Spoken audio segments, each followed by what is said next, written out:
I'm delighted to welcome you to this session. My name is Marie Gould. I'm a project manager with ETBI, and I'm working with ETBI and the ETBs in supporting the development of a new quality assurance framework and systems, very much working in collaboration with colleagues in QQI. I'm delighted to welcome you here this morning to this session, and I'm very pleased to welcome Dr. Pádraig Walsh, Chief Executive of QQI, and Pádraig is going to address the very important question and give us some insights into who is responsible for quality in further education and training. So without further ado, I'd like to welcome Pádraig.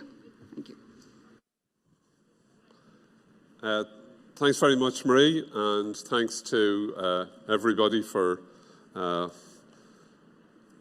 inviting me along today. Thanks to, in particular, to Nessa White from ETBI for asking me to speak on this important area, I think, of looking at who's responsible for quality in further education and training. And I suppose reflecting on the fact that QQI has been in operation now for 6 years, we can probably look at some answers to that question.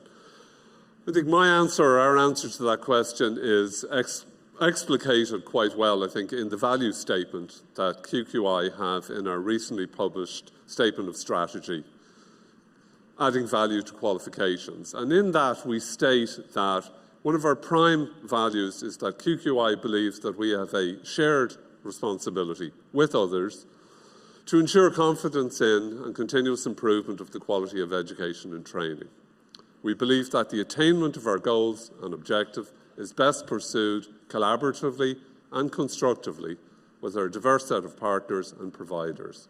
And in particular, we value collaborative effort for mutual gain.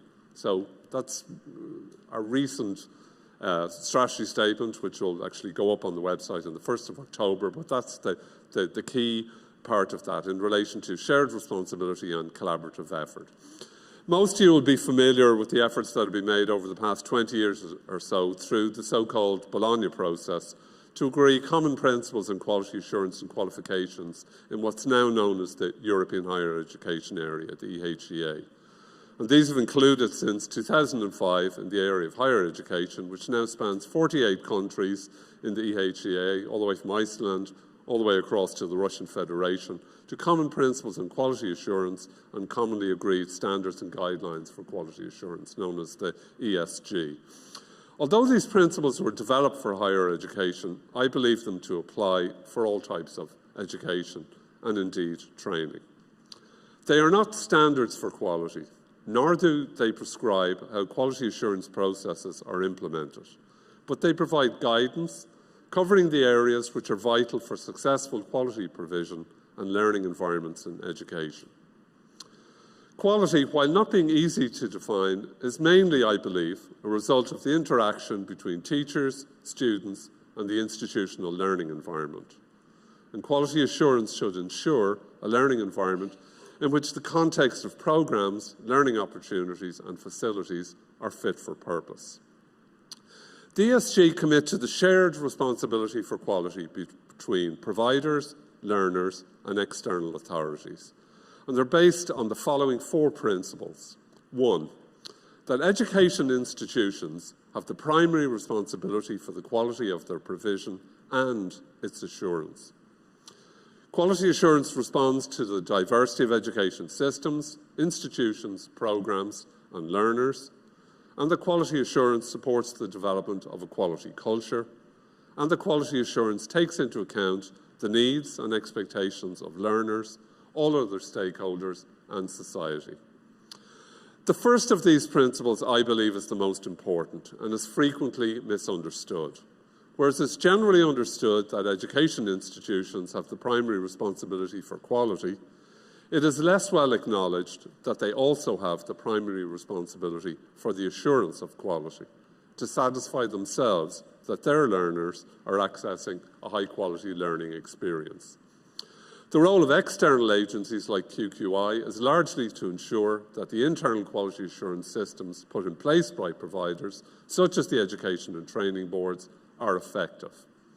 Our role in FET is to evaluate how well the ETBs are taking the responsibility for quality and its assurance, and to publicly report on our findings, to commend good practice where we find it, and to make recommendations for improvement where any deficiencies are found. Our responsibility lies with the initial issuance of statutory quality assurance guidelines to providers of education and training, and providers should, when developing their own procedures, take account of these guidelines. In 2016, following consultation with stakeholders, we developed and published core guidelines that apply to all providers of education and training. This decision came about because we believe that there are certain core principles that apply to all types of education and training, be they general, vocational, further or higher. This reflects a growing trend internationally to move to a more unified approach to tertiary or post-secondary education in countries like Australia, New Zealand, Scotland and Wales. Indeed, developments in Ireland such as the establishment of QQI in 2012, the widening of apprentice provision now across levels 5 to 9 and possibly 10 of the National Framework of Qualifications, and the recent structural changes in the Department of Education and Skills that now house further and higher education under the remit of a single Assistant Secretary. More recently, I've been asked to assist the Welsh Government in the development of a post-compulsory Education and Training Commission following the recommendations in the recent Hazelcorn report. And this is because the Welsh have been positively influenced, in particular, by QQI's approach to issuing core quality assurance guidelines that fit across all post-secondary education and training. As you know, we've supplemented those guidelines with additional sector-specific and topic-specific guidelines that are appropriate to the scope of a provider's provision. For the ETBs, this involves engaging with guidelines specifically developed for the ETB sector, but also guidelines for providers of national apprenticeship programs. ETBs are acutely aware also that the QA procedures must be comprehensive and must cover all areas of education, training and related services provided by ETBs, regardless of whether these lead to QQI awards or awards of other awarding bodies, or indeed lead to no award. And you may be aware that under the new proposed legislation for QQI, we will have the capacity to recognise new awarding bodies and their awards in the framework. If I go back to the dialogue meetings that we took place last year, the first set, the initial quality dialogue meetings between QQI and the ETBs, a senior team from QQI, including myself and Andrina Wafer and other colleagues, visited all 16 ETBs last year in a one-month period between the 7th of November and the 8th of December. At those, we met with the relevant Chief Executive, further education and training directors and their teams, which typically included training centre managers and officers, principals, vice principals of further education colleges, VTOS, youth reach coordinators, adult education officers. The meetings were so called as they allowed the ETBs to present their new FET management teams, but also the new governance systems that were being put in place. The presentations confirmed to QQI was that ETBs were very much taking on board the importance of quality assurance being ETB-owned and ETB-led.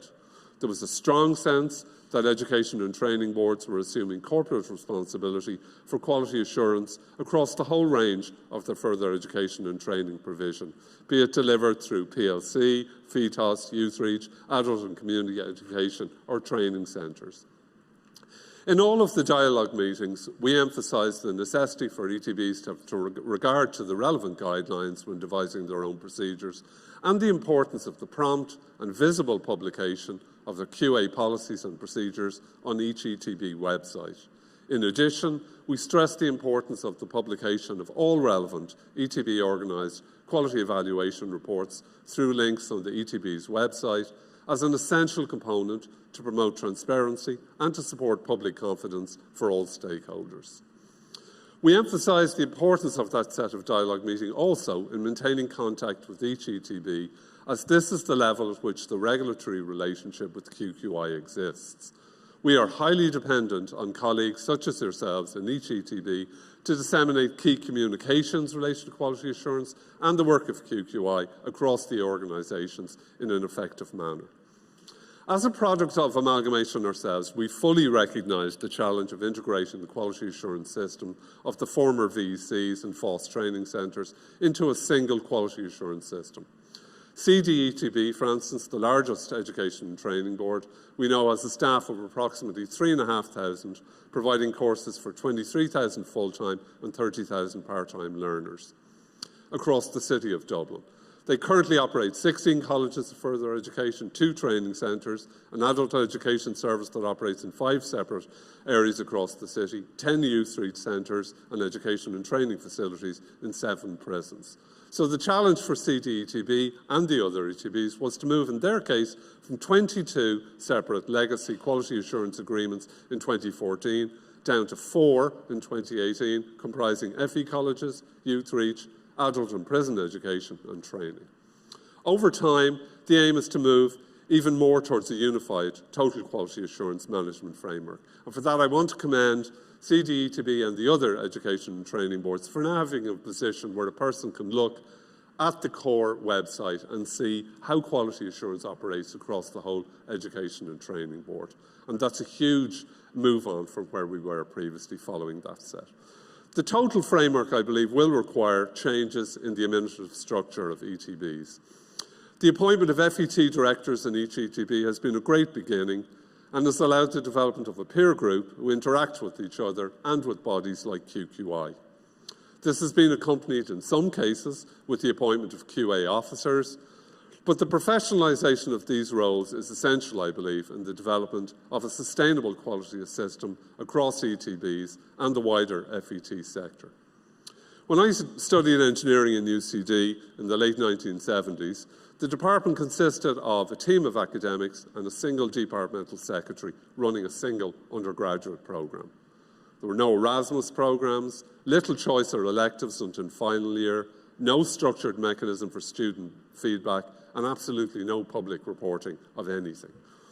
The development maintenance of modular and semesterised programme has required the introduction of a professional administrative cadre in higher education.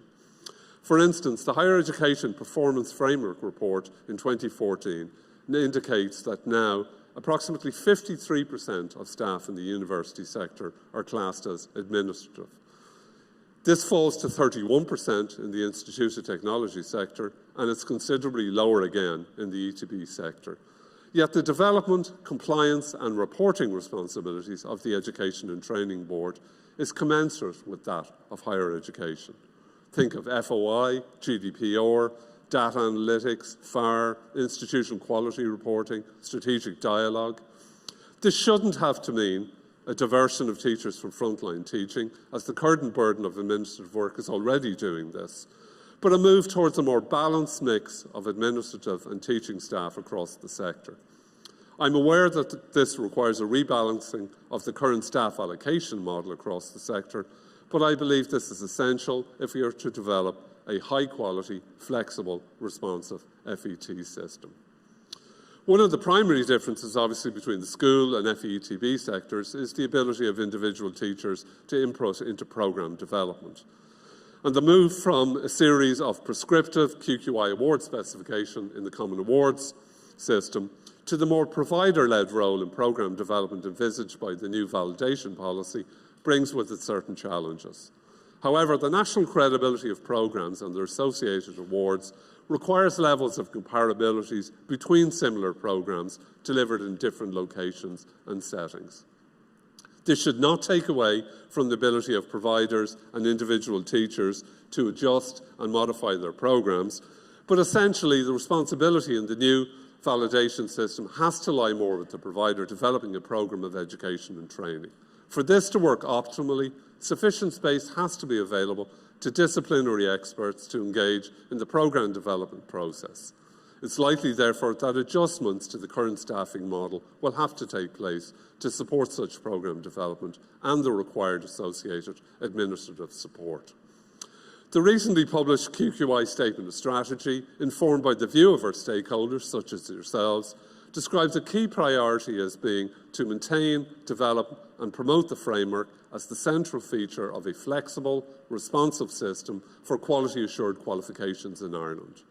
The statement further commits QQI to streamline our system of standards and awards to permit providers to deliver flexible, responsive and nationally benchmarked programmes of education and training leading to our awards. I believe that needs an appropriate balance between central support from ETBI, QQI, SOLAS and the Department of Education and Skills, and the appropriate relative level of autonomy of individual education and training boards.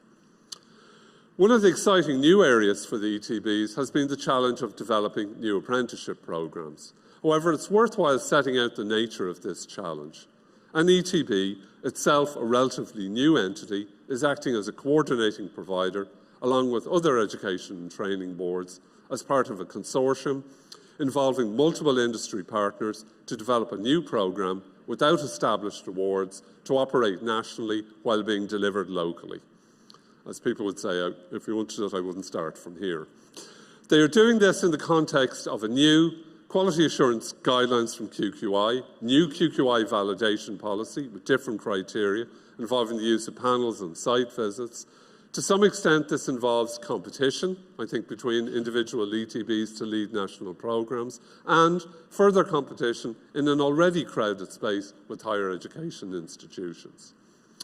The development time from approval of concept to submission of applications to QQI has taken too long for ETBs, for QQI, for SOLAS and the Minister.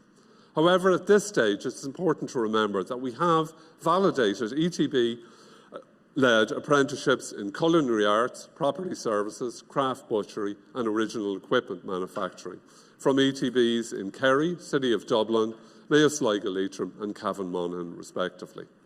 Many of these ETBs are also involved in developing further apprenticeships, but now in the knowledge that there is a clear path to the summit. We're pleased with the way these programmes are developing, and we acknowledge the challenge that this has been for providers. We have had a number of bumps along the way in the challenge of writing module and programme learning outcomes and the volume of submissions required to document programmes. I know that everybody involved in the development of new apprenticeships recognise that we serve nobody well by trying to cut corners or by trying to lower a bar.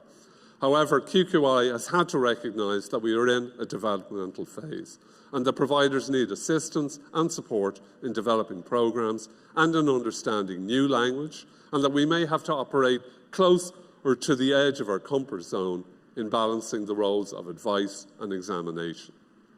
The new validation process has also been one of learning for QQI.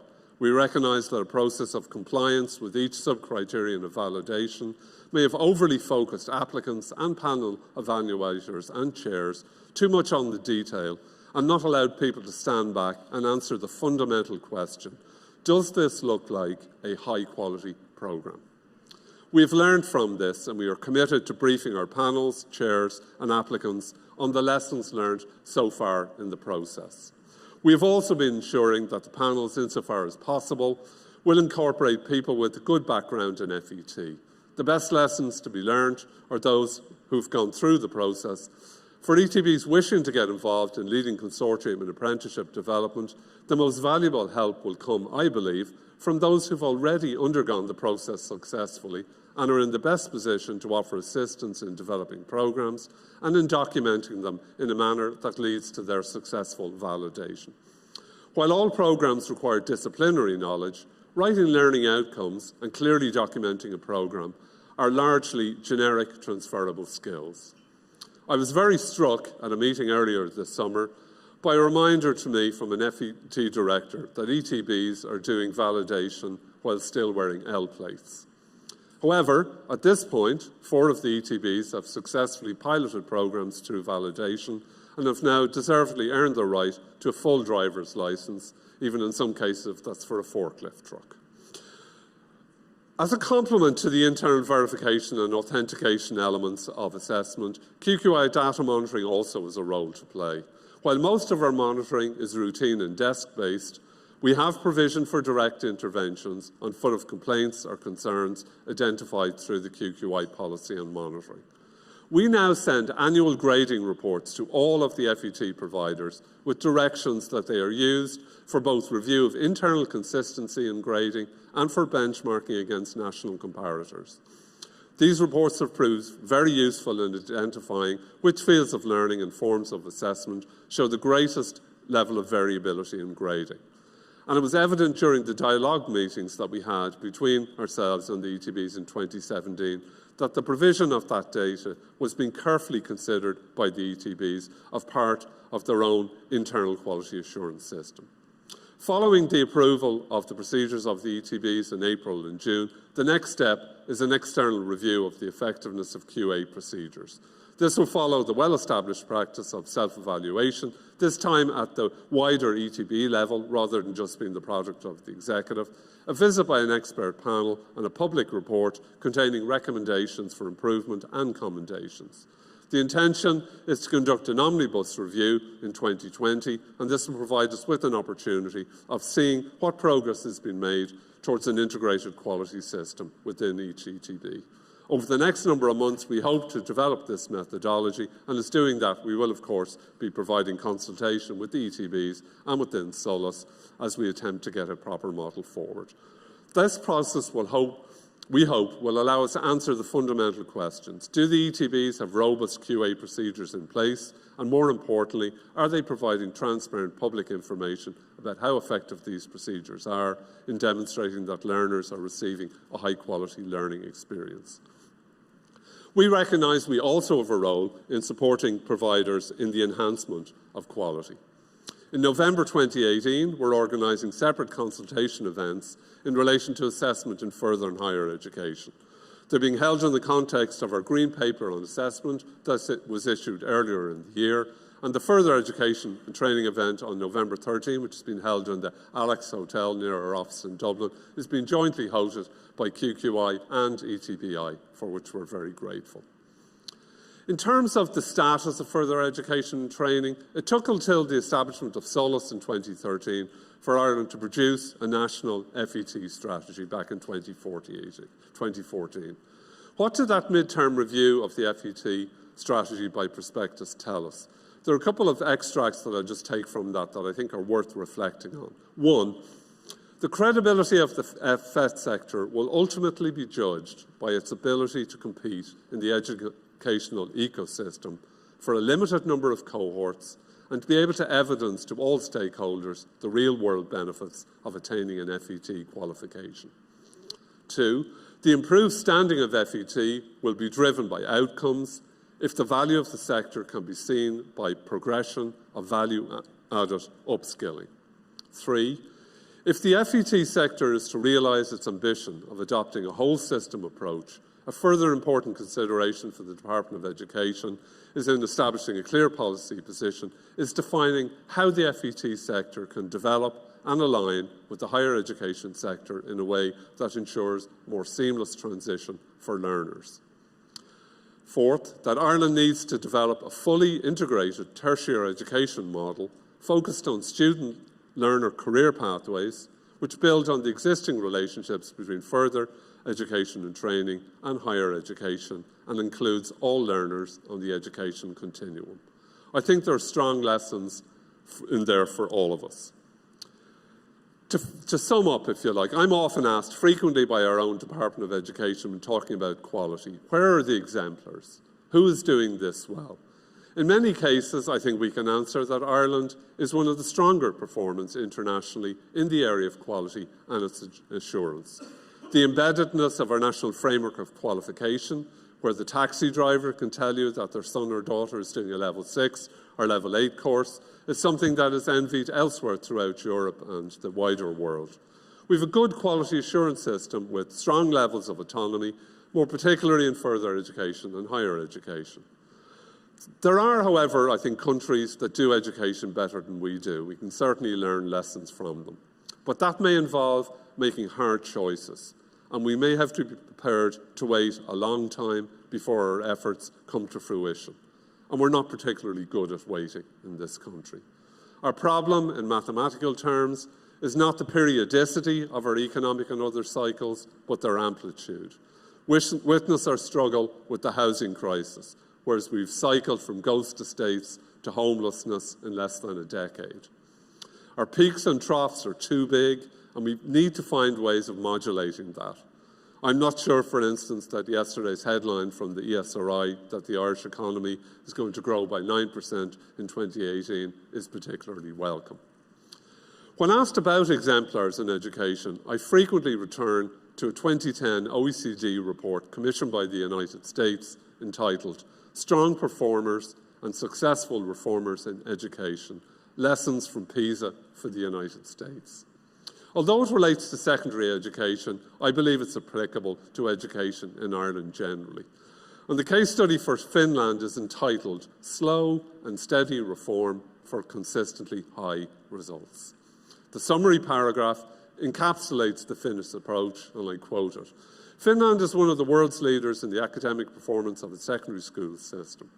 This performance is also remarkably consistent across schools. Finnish schools seem to serve all students well, regardless of family background, socioeconomic status, or ability. The factors behind this success include a political consensus to educate all children in a common school system, an expectation that all children can achieve at high levels, regardless of family background or regional circumstance, and single-minded pursuit of teaching excellence, collective school responsibility for learners who are struggling, modest financial resources that are tightly focused, and a climate of trust between educators and the community. I think that's worthwhile reflecting in an Irish context. While we would love consistency high results, we have a poor appetite for slow and steady reform. We would like, I think, to have an education and training system that is remarkably consistent and that serves all students well. But we would do well to consider the consensus that would be required to achieve such consistency. I believe the Finnish example chimes well with the concept of the primary responsibility for quality lying with the provider and the individual teacher. And we could do well to reflect on the lesson of single-minded pursuit of teaching excellence, collective responsibility, modest financial resources that are tightly focused, and a climate of trust between educators and the community. Thank you.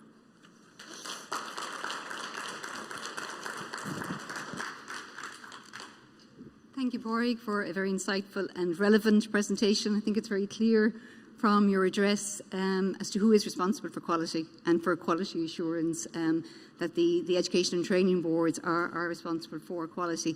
I think it's also reassuring that QQI recognises the complexities and the challenges that the education boards face in this process. I like your reference to perhaps slow and steady. And I suppose it's also reassuring your feedback from the annual dialogue process that we may be slow and steady, but we're on the right road. The evolution is certainly going in the right direction. I also welcome the reference to the new apprenticeships, and we are, of course, very excited in the sector that we've had some very recent successes in new apprenticeships. There's been some shared challenges along the way with QQI and other stakeholders. And it's a new process, and we've certainly learned a lot of lessons, and I really appreciate, or we certainly appreciate, and colleagues appreciate the acknowledgement from QQI of lessons learned in I suppose, the processes and the ongoing enhancement of those processes. So that's all very much appreciated, and I think I suppose where Ireland sits with an international context is really, really useful for delegates, because we can forget sometimes, I suppose, that we are leaders in this field in terms of quality assurance. So I think we probably have about 5 minutes for questions that we're holding you from your coffee. So if anybody has any questions or clarifications or observations. No? Okay, well, you might join me just in saying thank you to Padraig for a great presentation. Thank you.